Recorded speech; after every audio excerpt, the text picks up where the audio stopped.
ইলেকশ্যনতে ভোটটো দিলে কোন জিকিল কোন হাৰিলে ৰাতি হ'লে সেই যেতিয়া মানে যিবিলাকে চেয়াৰমেন হ'বলৈ ইচ্ছা থাকে তেওঁলোক ৰাতি যায় আৰু তেওঁলোকৰ লগত কথা পাতে আৰু খালি সোমানে আমাক আঁঠুত কোন লাগে আমাৰ অসমীয়া মানুহখিনি এটা ধাৰণা যে আমাক খুব কম সময়ত আমাক মানে ৰিটাৰ্ণ লাগে হয় নাই বাৰু কওক ৰিজাৰ্ভ বেংকৰ গাইডলাইন মতে যদি গভৰ্ণমেণ্টৰ কোনো ৰিকগনাইজ এক্টৰ অধীনত আইনৰ অধীনত যদি নহয় কোনো ফাণ্ড ৰিলিজ কৰিব নোৱাৰে যদি হাতী অহা ৰাস্তাবিলাকত মৌ বাকচ দি দিয়ে ফিক্স মৌ বাকচ হাতী কমপ্লিট ট্ৰেক চেঞ্জ কৰি দিয়ে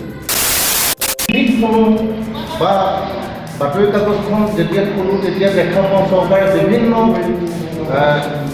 সুবিধা দিছে কিন্তু আমাৰ সেইখিনি ঢুকি নাপায় আপোনালোকক আমাৰ আজিৰ এই স্পেচিয়েল ভিডিঅ'টোৰ মাধ্যমেৰে লৈ যাবলৈ বিচাৰিছোঁ নগাঁও জিলাৰ অসম সাহিত্য সভা ভৱনলৈ অসম সাহিত্য সভা ভৱনত যোৱা 23 নৱেম্বৰৰ পৰা 25 নৱেম্বৰ তাৰিখলৈকে অনুষ্ঠিত হৈছিল তিনিদিনীয়া কাৰ্যসূচীৰে leadership development programme for chairmen director of SC/ST Cooperatives sponsor কৰিছিল national centre for cooperative education NCCE new দিল্লীয়ে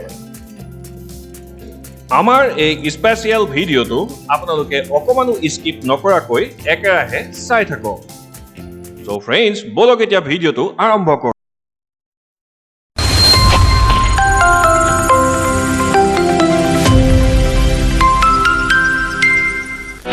নমস্কাৰ বন্ধুসকল গেংৱে এণ্ড ক্লিপ প্ৰেজেন্সৰ দ্বাৰা প্ৰযোজিত আমাৰ এই ইউটিউব চেনেল নলেজ এণ্ড এভৰিথিঙলৈ আপোনাক স্বাগতম জনাইছোঁ আমাৰ এই ইউটিউব চেনেলত আপুনি উপভোগ কৰিব পাৰিব entertainment funny nature technical job related and historical ভিডিঅ'সমূহ আপুনি আমাৰ এই ভিডিঅ' উপভোগ কৰি নিজকে এডভান্স মোডত ৰাখিবৰ বাবে অনুৰোধ কৰিছোঁ ভিডিঅ'টোক লাইক কৰিব বন্ধুৰ মাজত শ্বেয়াৰ কৰিব ভিডিঅ'টো চোৱাৰ আগে আৰু যদি আমাৰ এই চেনেলটো ছাবস্ক্ৰাইব কৰা নাই তেনেহ'লে ছাবস্ক্ৰাইব কৰি বেল আইকনটো নিশ্চয় প্ৰেছ কৰিব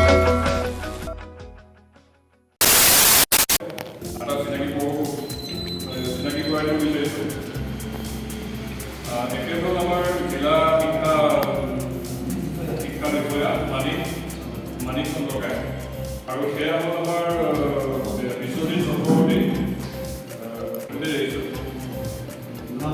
নগাঁও জিলা তাৰপিছতে এইফালে হ'ল পুষ্পেন্দ্ৰ শইকীয়া নগাঁও জিলা সমবায় কমিটিৰ উপসভাপতি আৰু মই হ'লো নগাঁও ডিষ্ট্ৰিক্ট সমবায় কমিটিৰ সহকাৰী সম্পাদক এই প্ৰগ্ৰামটো অৰ্গেনাইজ কৰিছে নগাঁও ডিষ্ট্ৰিক্ট কোঅপাৰেটিভ ইউনিয়নে in association with Assam State Cooperative Union, Guwahati. 3 days leadership development program for chairman director of SC/ST Cooperatives or a বিশাল আয়োজনটোত নগাঁও জিলাৰ লগতে ৰাজ্যৰ কেইবাজনো বিশিষ্ট ব্যক্তি উপস্থিত থাকে তেওঁলোক উপস্থিত থাকি জিলাখনত থকা সমবায়সমূহৰ মাজৰ পৰা 30 জন BOD অৰ্থাৎ বোৰ্ড অফ ডাইৰেক্টৰক প্ৰশিক্ষণ প্ৰদান কৰে লিডাৰশ্বিপ ডেভেলপমেণ্ট ট্ৰেইনিং প্ৰগ্ৰামটোত প্ৰশিক্ষক হিচাপে উপস্থিত থাকে নগাঁও ডেপুটি ৰেজিষ্ট্ৰাৰ কোঅপাৰেটিভ ছ'চাইটিৰ Biswajit Chakraborty principal cum scientist KVK Niranjan Deka assistant registrar cooperative society ARCS Bakul Bora fishery development officer Rituparna Pegu district development manager NABARD Raju Teran EX CEO Assam State Cooperative Unionor Lokhiram Borah DCDO District Cooperative Education Development Officer Manik Gayon Yarupuri Nagaon District Cooperative Unionor তৰফৰ পৰা আয়োজনটোত মুখ্য ভূমিকা ৰূপায়ণ কৰা ব্যক্তিসকল ক্ৰমে Nagaon district cooperative ইউনিয়নৰ president Uttam Hira vice president Pushpendra Saikia secretary ক্ৰমে Kirat Narayan Bora assistant secretary Gokul Sharma BOD ক্ৰমে পৰশুৰাম মাহজী আৰু প্ৰমোদ বৰা আদি প্ৰশিক্ষণৰ সময়ছোৱাত কৃষি উৎপাদন মৎস্য পালন মৌ পালন আৰু কৃষিৰ উপযোগী যন্ত্ৰপাতি যেনে পাৱাৰ টিলাৰ মটৰ পাম্প বিত্তীয় লেনদেন সমবায়ৰ ওপৰত আইনী সজাগতা সমবায় সমিতি কেনেদৰে গঠন কৰিব পাৰি ইত্যাদি বিষয়সমূহৰ ওপৰত বহলভাৱে আলোচনা কৰা হয়। এতিয়া মধ্যপ্ৰদেশত তেনেকুৱা হয়, মানুহবিলাকে কৰিলে কি, যদি হাতী অহা ৰাস্তাবিলাকত মৌ বাকচ দি দিলে, ফিক্স মৌ বাকচ হাতী কমপ্লিট ট্ৰেক চেঞ্জ কৰি দিলে, বেলেগ ফালে গুচি যায়। মৌ পালনটো এটা ডাঙৰ বস্তু। আপোনালোকে হয়তো সেই ডাঙৰ বস্তুটো উপলব্ধি কৰিব পৰা নাই। আপোনালোকে মৌ জোলটোৰ কাৰণে ক'ব, মৌ জোলটো সৰু বস্তু, মৌ জোলটো সৰু। আচল ডাঙৰ বস্তু হ'ল যে যদি আপোনালোকে প্ৰকৃতাৰ্থত মৌ পালন কৰে তেতিয়াহ'লে দেখিব আপোনালোকৰ কৃষি ক্ষেত্ৰখনৰ উৎপাদন বহুত বৃদ্ধি হৈ যায়। মূল বিষয়টো হ'ল প্ৰতি বছৰে, বছৰটো আৰম্ভণি হয় আপুনি জানে বোধহয় 1 এপ্ৰিলৰ পৰা সিটোৰ বছৰৰ 31 মাৰ্চলৈকে আমি বছৰৰ সামৰণি বুলি কওঁ, এটা ফাইনেন্সিয়েল ইয়েৰ। আপোনালোকে বেলেঞ্চ শ্বীটবিলাক যিবিলাক আহে, বেলেঞ্চ শ্বীটত সদায় দেখিছে 1 এপ্ৰিলৰ পৰা সিটো বছৰৰ 31 মাৰ্চলৈকে হয়। এই বছৰটো 31 মাৰ্চত বছৰ শেষ হ'ল। শেষ হোৱাৰ পাছতে আপোনালোকৰ প্ৰধান কৰ্তব্য আহিব 1 মাহৰ ভিতৰত 1 এপ্ৰিলৰ পৰা 30 এপ্ৰিলৰ ভিতৰত প্ৰথম কাম আপোনালোকে এনুৱেল একাউণ্টছটো বনাব লাগিব। গোটেই বছৰৰ হিচাপটো আপোনালোকে বনাব লাগিব। বনাই ৰাখিলে আপোনালোকৰ যিখন সঞ্চালক মণ্ডলীত হিচাপটো আপোনালোকে প্লেচ কৰাৰ পাছতে এটা কপি ARCSক, এটা BRCSক দিব লাগে। BRCSক যিটো আপোনালোকে হিচাপ দিলে, সেই হিচাপৰ ওপৰত তেখেতে অডিটৰ নিয়োগ কৰিব। আপোনালোকৰ ছ'চাইটিত যে আমাৰ গভৰ্ণমেণ্ট অডিট হয় যে, অডিটৰ নিয়োগ কৰিব।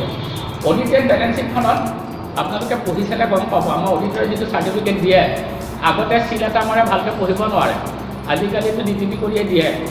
তাত লিখে অডিটৰে চাৰ্টিফিকেটটো এই বুলি কয়, ইংৰাজীত লিখে, মই অসমীয়াত কৈ দিছোঁ, যে সমিতিয়ে মোক দাখিল কৰা হিচাপটো পৰীক্ষা কৰি চালোঁ আৰু যি মানে যাৱতীয় নথি পত্ৰ বহীপত্ৰ আছিলে গোটেইবিলাক পৰীক্ষা কৰি চাই সত্য পালোঁ বা শুদ্ধ পালোঁ, হয় বুলি তেওঁ চহী কৰে। তাৰমানে হিচাপটো তেওঁ কৰা নাই, এতিয়া হিচাপ আপুনিয়ে দাখিল কৰিছে। এতিয়া তাত এনেকুৱা হয়, ছেক্ৰেটেৰীৰ নামত আহিলে 45,000 টকা ৰিকভাৰী। আমাৰ পাছত অডিটৰক কয়, তেখেতে মোৰ নামত 45,000 টকা ৰিকভাৰী দিলে, কিন্তু তুমিয়ে বনাই দিছা, ছেক্ৰেটেৰীয়ে মোক বেলেগ তুমি হিচাপটো বনাই দিছা আৰু তাত তুমি চহী কৰিছা। হয়, তুমি 45,000 টকা সমিতিৰ পৰা তুমি মানে অপব্যৱহাৰ কৰি থৈছা, তাৰ কাৰণে লাইবল তুমি। গতিকে আপোনালোক কিমান সচেতন হ'ব লাগিব, হিচাপটো যে যেতিয়া আপোনালোকে দিয়ে, নিজে জানি বুজি সত্য শুদ্ধ কৰি পেলাই আপোনালোকে হিচাপটো দিব। হ'ব পাৰে কেতিয়াবা সম্পাদকৰ পইচা অলপ তেনেকুৱা ইফাল সিফাল হয়।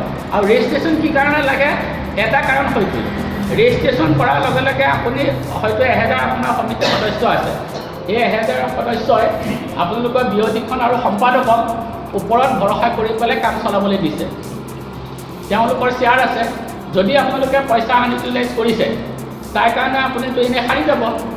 যিহেতু আমি গভৰ্ণমেণ্ট অডিট কৰাৰ লগে লগে চাৰ্টিফাইড বেলেঞ্চ শ্বীটখন হ'ল ছেক্ৰেটেৰীৰ নামত 45,000 টকা ৰিকভাৰী, সেই টকাটো অন্ততঃ সদস্যসকলৰ কাৰণে আহি গ'ল কি সাৰি যাব নোৱাৰিলে। তাৰ কাৰণে পুলিচ কেছ কৰি হ'লেও সম্পাদকৰ পৰা পইচা আমি ৰিকভাৰী কৰি আনিবলৈ বাধ্য পাৰিম, আমাৰ ক্ষমতাটো আছে। এতিয়া আপোনালোকে আমাৰ অডিটৰসকলে যিখন বেলেঞ্চ শ্বীট কৰি দিয়ে, শেহতীয়াকৈ আপোনালোকৰ যি হেৰি আছিলে এয়া HSG গোটবিলাক, সেইবিলাকক আমাৰ ভিঅ' বুলি আমি ৰেজিষ্ট্ৰেশ্যন কৰিবলগীয়া হ'ল। আকৌ টাউন অঞ্চলত যিবিলাক মানে আত্মসহায়ক গোট আছিলে তেওঁলোকক এৰিয়া লেভেল ফেডাৰেশ্যন বুলি আমি ৰেজিষ্ট্ৰেশ্যন কৰিবলগীয়া হৈছে। এই ৰেজিষ্ট্ৰেশ্যনটো কিয় কৰিবলগীয়া হ'ল, মানে ৰেজিষ্ট্ৰেশ্যনৰ কি কাৰণে লাগে হয়তো মই বুজাবলৈ কৈছোঁ আপোনালোকক। ৰিজাৰ্ভ বেংকৰ গাইডলাইন মতে যদি গভৰ্ণমেণ্টৰ কোনো ৰিকগনাইজ এক্টৰ অধীনত, আইনৰ অধীনত যদি নহয়, কোনো ফাণ্ড ৰিলিজ কৰিব নোৱাৰে। আপোনালোকে এতিয়া ব্লকলৈ যায়, ব্লকত গৈ পেলাই আপোনালোকৰ বহীখনত তাৰ নম্বৰ এটা দিলে, এইটোতো ৰেজিষ্টাৰ্ড নহয়। কিন্তু মই দিয়া চাৰ্টিফিকেটখনত আপোনাক কৈ দিওঁ, আই ডু হিয়াৰ বাই চাৰ্টিফাইড অমুক ছ'চাইটি ভাই আছাম কোঅপাৰেটিভ ছ'চাইটিজ এক্ট অমুক, হয় বুলি কৈ পেলাই একদম আইনৰ অধীনত আপোনালোকৰ যেতিয়া ৰেজিষ্ট্ৰেশ্যন দিলোঁ আৰু মোৰ বেলেঞ্চ শ্বীটখনো তেতিয়া গভৰ্ণমেণ্টৰ ওচৰত অথেণ্টিক বেলেঞ্চ শ্বীট হ'ল। তাৰমানে এতিয়া HSG গোটবিলাকক যেনেকৈ 2.5 লাখ টকা দিছিলে, 25,000 টকা ৰিভলিউশ্যন ফাণ্ড দিছিলে, ৰিজাৰ্ভ বেংকৰ গাইডলাইন মতে দিব নোৱাৰা হ'ল।